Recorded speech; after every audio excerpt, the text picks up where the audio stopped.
천국과 영생을 사모하시는 성도 여러분, 반갑습니다.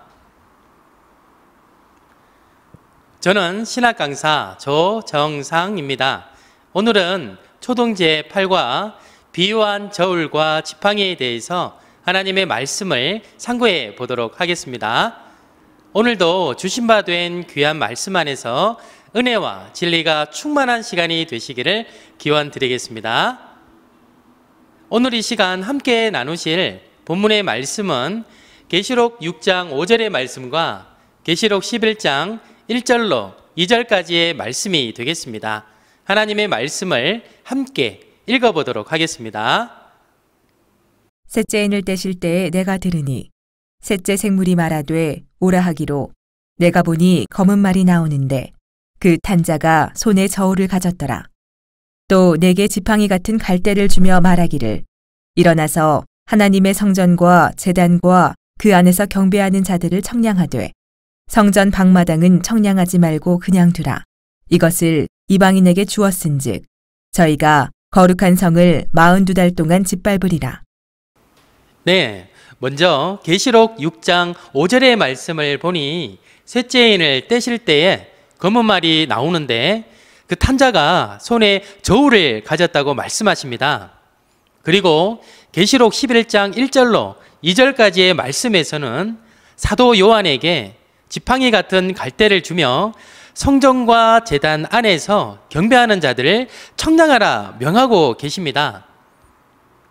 오늘은 이와 같은 저울과 지팡이에 대해서 알아보겠는데요. 우리 성도님들 먼저 본문 계시록의 말씀은 예수님께서 다시 오시는 주 재림 때를 예언하신 말씀으로서 예언은 비유라는 방법으로 기록되었기 때문에 본문에 말씀하시는 저울과 지팡이는 육적인 것을 빙자 비유한 저울과 지팡이라는 사실을 잘 깨달으셨으면 좋겠습니다.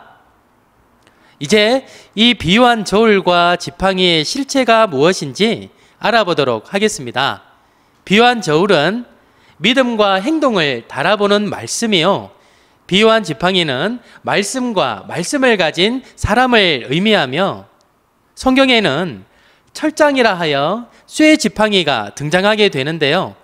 이때 비유한 철장은 바로 다스리는 교권을 의미하는 것입니다. 그럼 과연 이와 같은 해석이 그러한지 이제 성경을 통하여 설명해 드리도록 하겠습니다. 첫 번째로 비유한 저울에 대해서 알아보도록 하겠습니다. 하나님께서는 말씀하시고자 하는 것과 그 특성이 비슷한 육적인 것들을 이끌어다가 빗대어 비유하시기 때문에 이 비유의 참뜻을 바르게 깨닫기 위해서는 비유하신 육적인 저울의 특성을 먼저 알아보아야 합니다. 우리 성도님들, 저울은 어떠한 도구인가요?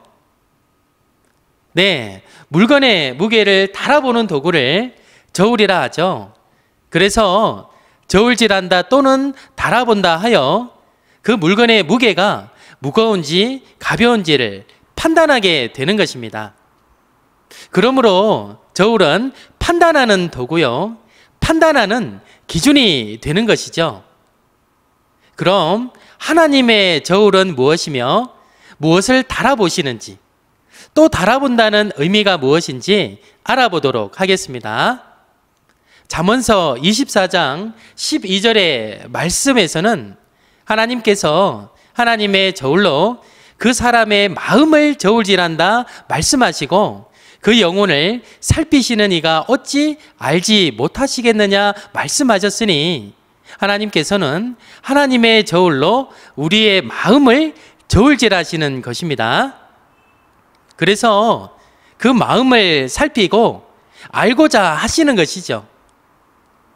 또한 그 사람의 행위대로 보응하신다고 말씀하셨으니 이것은 그 마음에 있는 것이 행함으로 나타나는 것이며 하나님께서는 그 행위를 따라 심판하시는 것입니다. 그래서 하나님의 저울로 그 행동도 달아보신다고 말씀하시는데요. 우리 함께 사무엘상 2장 3절의 말씀을 읽어보도록 하겠습니다. 심히 교만한 말을 다시 하지 말 것이며 오만한 말을 너희 입에서 내지 말지어다.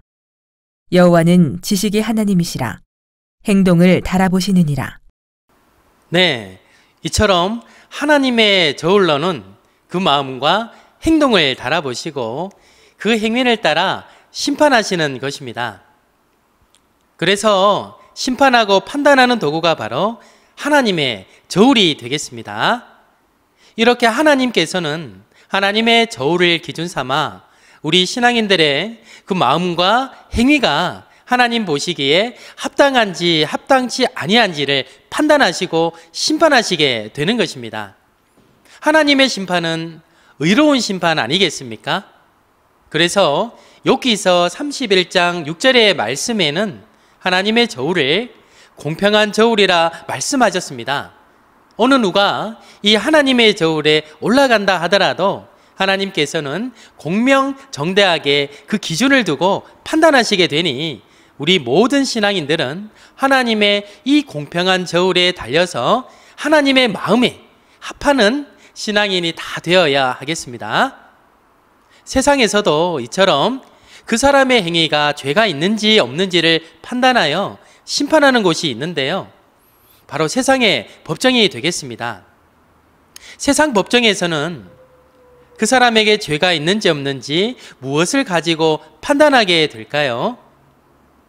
네, 바로 율법전서, 즉 세상의 법을 기준하여 판단하게 되는 것이죠. 그러므로 판단하는 기준이 되는 이 법을 비유하자면 저울과 같다 말씀드릴 수가 있겠습니다. 그래서 이 법을 저울 삼아 그 사람의 행위를 달아보고 죄가 있는지 없는지를 판단하여 그 죄가 무겁다 하면 중범죄라 하고 또 그 죄가 적어서 가볍다라고 하면 경범죄라 말하는 것입니다. 그래서 법과 관련된 행정기관들의 마크를 살펴보면 그 속에 이처럼 저울이 형상화되어 들어있음을 알 수가 있는데요. 이것은 그 법이 바로 저울과 같고 법대로 공명정대하게 심판하겠다는 의지를 담고 있는 것입니다. 하나님께서도 이처럼 하나님의 법을 기준하여 우리의 마음과 믿음과 행동을 달아보시는데요. 우리 신앙의 기준이 되는 하나님의 법은 무엇일까요? 바로 하나님의 말씀이 되겠습니다. 이 하나님의 말씀이 우리 신앙의 기준이요, 법이 되는 것입니다. 그래서 하나님의 말씀을 저울 삼아 모든 것을 판단하시고 심판하시게 되는 것입니다. 그러므로 우리 성도님들은 하나님의 말씀을 잘 깨닫고 또 지켜서 하나님이 보실 때 합당하다 인정받는 참된 신앙인의 모습을 가지셨으면 좋겠습니다. 만약에 이와 같은 하나님의 말씀의 저울에 달려서 우리가 부족함이 보이게 된다면 과연 어떻게 될까요? 저 옛날 역사 속에 나타났던 한 사람의 예를 통하여 알아보도록 하겠습니다.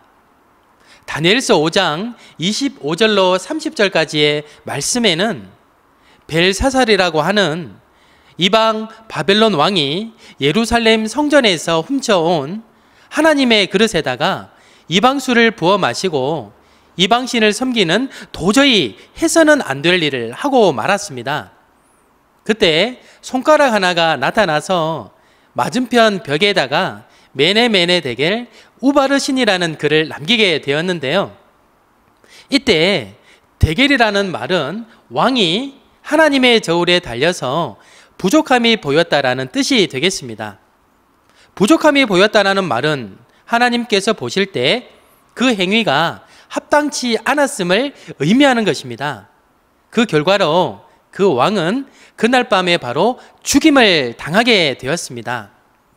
이와 같은 역사를 우리는 귀한 거울과 경계 삼아 다시는 이러한 전철을 밟지 않도록 하나님이 보실 때 그 말씀 안에서 합당한 신앙을 하였으면 참 좋겠습니다.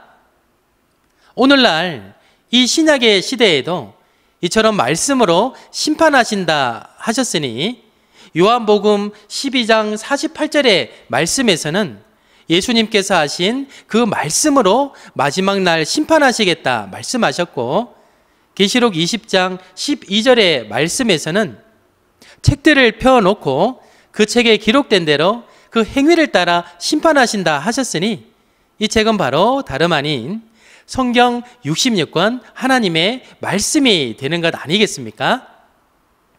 마태복음 7장 21절의 말씀에서도 하나님의 뜻대로 행하는 자가 천국에 이를 것이라 하셨으니, 우리 모든 신앙인들은 하나님의 말씀을 먼저 잘 깨닫고 그 뜻대로 신앙하여 귀한 천국에 이르시는 참된 신앙인들이 다 되시기를 예수님의 이름으로 기원드리겠습니다. 성경에는 하나님의 저울만 있는 것이 아니라 속이는 저울, 즉 사단의 저울도 있다 말씀하시니, 사단의 저울이 무엇인지 함께 알아보도록 하겠습니다. 먼저 잠언서 11장 1절의 말씀을 읽어보도록 하겠습니다. 속이는 저울은 여호와께서 미워하셔도 공평한 추는 그가 기뻐하시느니라. 네, 하나님께서는 속이는 저울은 미워하시지만 공평한 추 곧 공평한 저울은 기뻐하신다고 말씀하고 계십니다. 하나님의 저울은 공평한 저울이죠. 그럼 속이는 저울은 누구의 것일까요? 바로 사단의 것 아니겠습니까? 우리 성도님들, 하나님의 저울이 무엇이었습니까? 그것은 성경 66권 하나님의 말씀이 바로 하나님의 저울이었습니다. 그러면 속이는 저울은 무엇일까요? 바로 사단의 말 곧 비진리가 되는 것이죠. 오늘날 수많은 목자들이 있지만 목자들마다 전하는 말이 다 다르니 참진리와 거짓 비진리를 분별하는 일은 우리 신앙인들에게 있어서 정말 중요한 일이라 말할 수가 있겠습니다. 세상 많은 비진리가 난무하는 것은 하나님의 이 말씀의 참뜻을 알지 못하므로 많은 목자들이 자의적으로 해석하고 사람의 계명으로 가르치기 때문인데요. 계시록 22장 18절로 19절까지의 말씀에서는 이 책에 기록된 말씀들 외에 더하지도 말고 빼지도 말라 말씀하셨습니다.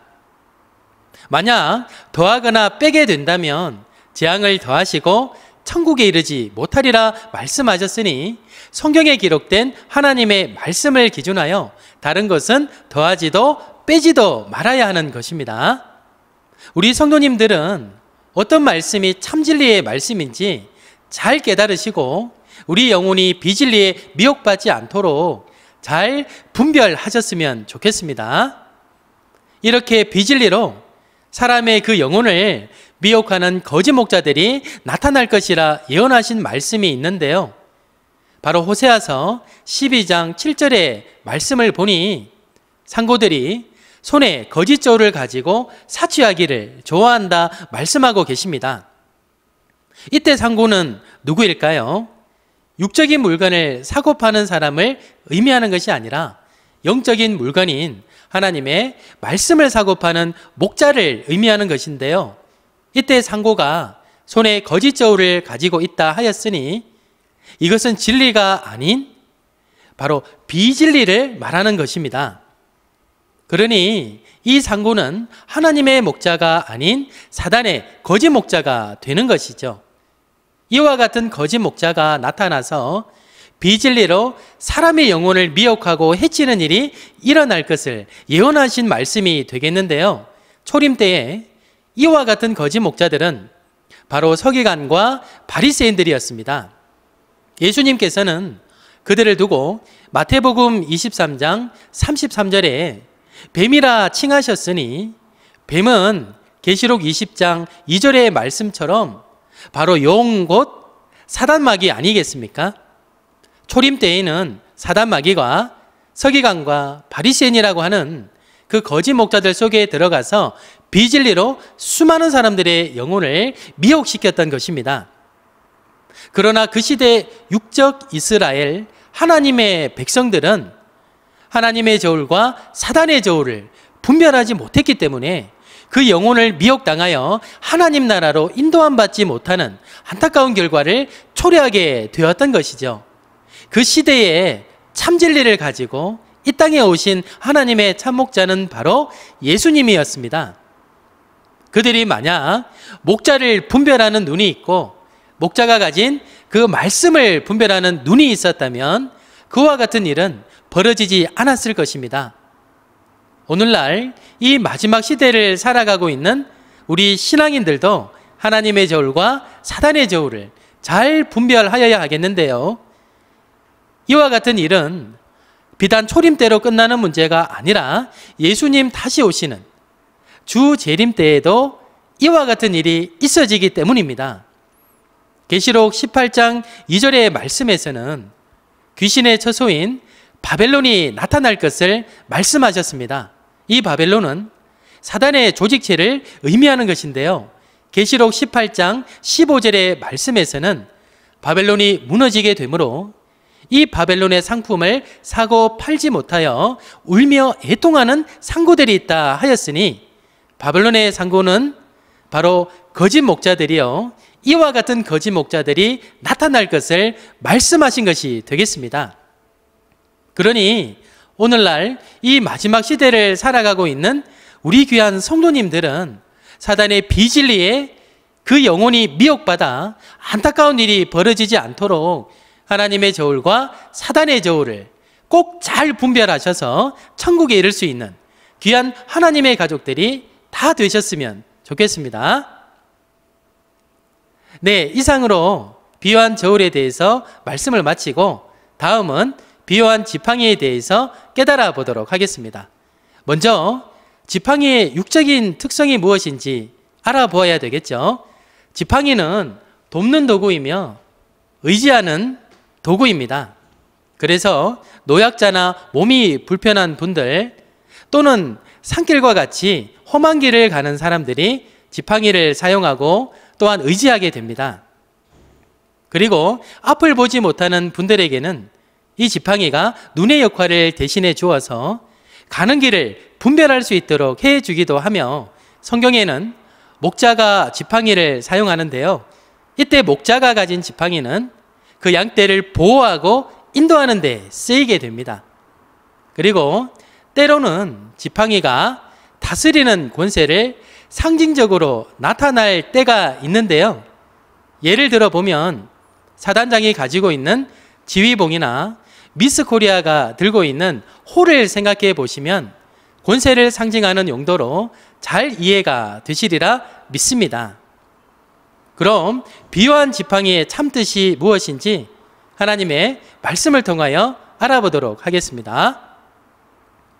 시편 23편 1절로 그 이하의 말씀을 보니 하나님을 목자라 비유하시고 목자가 그 지팡이와 막대기로 양을 치는 것처럼 하나님께서는 하나님의 지팡이와 막대기로 양과 같은 하나님의 백성을 안위하실 것이라 말씀해 주셨습니다. 이때 양은 에스겔 34장 31절의 말씀처럼 하나님의 백성을 양이라 비유하신 것이죠. 그래서 목자가 지팡이로 양을 보호하고 인도하는 것처럼 하나님께서는 하나님의 지팡이로 하나님의 백성을 보호하시고 인도하시는 것입니다. 그럼 이 하나님의 지팡이가 무엇인지 예레미야 23장 29절의 말씀을 함께 읽어보도록 하겠습니다. 나 여호와가 말하노라. 내 말이 불같지 아니하냐. 반석을 쳐서 부스러뜨리는 방망이 같지 아니하냐. 네, 하나님께서는 하나님의 말씀이 불같다 하시고 하나님의 말씀을 반석을 쳐서 부서뜨리는 방망이 같다 하시니 하나님의 지팡이와 막대기가 되는 이 방망이는 바로 하나님의 말씀이 되겠습니다. 그래서 목자가 그 지팡이로 양떼들을 안위하고 보호하고 인도하는 것처럼 하나님께서는 하나님의 말씀의 지팡이로 하나님의 백성을 보호하시고 인도하시는 것입니다. 그러니 목자라면 반드시 이 말씀의 지팡이가 있어야 하고 그것으로 하나님의 백성을 천국으로 잘 인도해야 하는 것입니다. 그리고 우리가 하나님의 양떼들이 맞다면 다른 것을 의지하는 것이 아니라 하나님의 말씀을 의지하는 현명하고 지혜로운 신앙인들이 다 되셔서 인도하시는 이 말씀을 따라 천국에 이르시기를 기원 드리겠습니다. 네, 그리고 이사야 11장 4절의 말씀에서는 그 입에서 나오는 막대기로 세상을 치겠다 하시는데요. 어찌 사람의 입에서 막대기가 나오겠습니까? 이것은 그 입에서 나오는 말씀으로 세상을 심판하시게 됨을 의미하는 것입니다. 이처럼 하나님의 말씀으로 하나님께서는 그 백성을 인도하고 보호하시고 또 세상을 심판하시기도 하니 하나님의 지팡이가 이처럼 여러 가지 용도로 사용된다는 것을 우리 성도님들은 잘 이해하시기 바랍니다. 자, 이제 다음은 다스리는 권세를 나타내는 철장에 대해서 알아보겠습니다. 창세기 49장 10절의 말씀에서는 홀과 치리자의 지팡이가 유다의 발사일을 떠나지 아니하시기를 실로가 오실 때까지 할 것이라 말씀하셨는데요. 이 말씀은 예수님께서 왕권과 치리권, 즉 다스리는 권세를 가지고 오실 것을 예언하신 말씀이 되겠습니다. 그래서 시편 2편 6절로 9절까지의 말씀을 보니 하나님의 왕 곧 하나님의 아들을 거룩한 산 시온에 세운다 하시고 그가 철장으로 저희를 질그릇 부수듯이 할 것이라 말씀하셨는데요. 이때 철장을 가지고 이 왕의 입장으로 오는 그는 과연 누구일까요? 네, 바로 예수님이시죠. 사도행전 13장 33절의 말씀에서는 예수님께서 이 모든 예언을 다 이루시고 성취하셨음을 잘 증거하고 계셨습니다. 그런데 예수님 초림 때에는 육적인 쇠지팡이를 가지고 오셔서 모든 것을 부수고 다니신 적이 없는데요. 이 말씀은 예수님께서 왕권과 다스리는 권세를 가지고 오실 것을 마치 철장을 가지고 오시는 것처럼 비유하여 말씀하신 것이 되겠습니다. 그런데 계시록 2장 26절로 27절의 말씀을 보니 예수님께서는 이긴 자에게 만국을 다스리는 권세를 주겠다 하시고 또 그가 철장을 가지고 저희를 다스려 마치 질그릇 깨뜨리는 것과 같이 할 것이라 말씀하셨습니다. 그리고 나도 내 아버지께 받은 것이 그러하다 하셨으니 초림 때에는 예수님께서 하나님께로부터 만국을 다스리는 철장 권세를 받으셨고 재림 때에는 예수님께서 이긴 자에게 철장 권세를 주겠다고 말씀하신 것이 되겠습니다. 그러므로 이 철장은 만국을 다스리는 권세를 의미하는 것이며 재림 때에는 이긴 자를 통하여 만국을 다스리게 될 것을 우리에게 알려주신 말씀이 되겠습니다. 그러면 만국을 무엇으로 어떻게 다스리게 되는지 알아보도록 하겠습니다. 요한복음 17장 2절의 말씀에서는 하나님께서 예수님에게 만민을 다스리는 권세를 주겠다 하시고 요한복음 17장 8절의 말씀에는 나는 아버지께 받은 말씀들을 저희에게 주었사오며 저희는 이것을 받고 내가 아버지께로부터 나온 줄을 참으로 알고 믿었다고 말씀하셨습니다. 그러니 이것은 하나님께서 예수님에게 말씀을 주어 만민을 다스리게 하셨던 것 아니겠습니까? 그래서 말씀을 전하고 가르쳐 만민을 다스리는 그 권세를 철장이라고 비유하여 말씀하신 것이 되겠습니다. 그러므로 철장은 다스리는 교권을 의미하는 것이죠. 예수님 다시 오시는 이 마지막 시대에는 이긴 자를 통하여 말씀을 전하고 가르쳐 만국을 다스리게 되니 우리는 이긴 자를 찾고 만나서 그 증거되는 말씀들을 잘 깨달으시고 천국에 이르시는 우리 귀한 성도님들이 다 되시기를 기원드리겠습니다. 그리고 또한 하나님께서는 말씀의 지팡이를 예수님에게 주어 또 예수님을 지팡이 삼아 하나님의 백성들을 인도하고 보호하시며 심판하셨으니 말씀과 그 말씀을 가진 사람, 곧 그 목자가 바로 지팡이라 할 수가 있겠습니다. 오늘은 이렇게 비유한 저울과 지팡이에 대해서 알아보았는데요. 오늘 이 말씀들 잘 이해가 되시죠? 네, 끝으로 핵심을 정리해 보도록 하겠습니다. 비유한 저울은 믿음과 행동을 달아보는 말씀이요.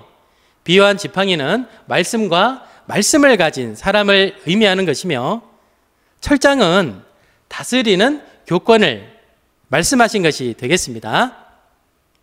오늘 이 시간에도 주신 바 된 이 말씀들을 잘 깨닫고 또 믿음으로 화합하셔서 천국에 이르시는 우리 귀한 성도님들이 다 되시기를 기원드리겠습니다. 네, 다음 이 시간에는 초등 제9과 비유한 불에 대해서 깨달아 보겠습니다. 우리 성도님들 마지막 예수님 다시 오시는 주 재림 때에 불심판이 있을 것이라 하지 않습니까? 과연 이 불심판이 육적인 지구 종말을 의미하는 것인지 아니면 영적인 또 다른 의미가 있는지 하나님의 말씀을 통하여 분명하게 깨닫고 또 은혜 나누는 귀한 시간이 되었으면 좋겠습니다. 오늘도 끝까지 경청해 주시고 함께 해 주셔서 감사를 드립니다. 다음 이 시간에 다시 뵙도록 하겠습니다. 감사합니다.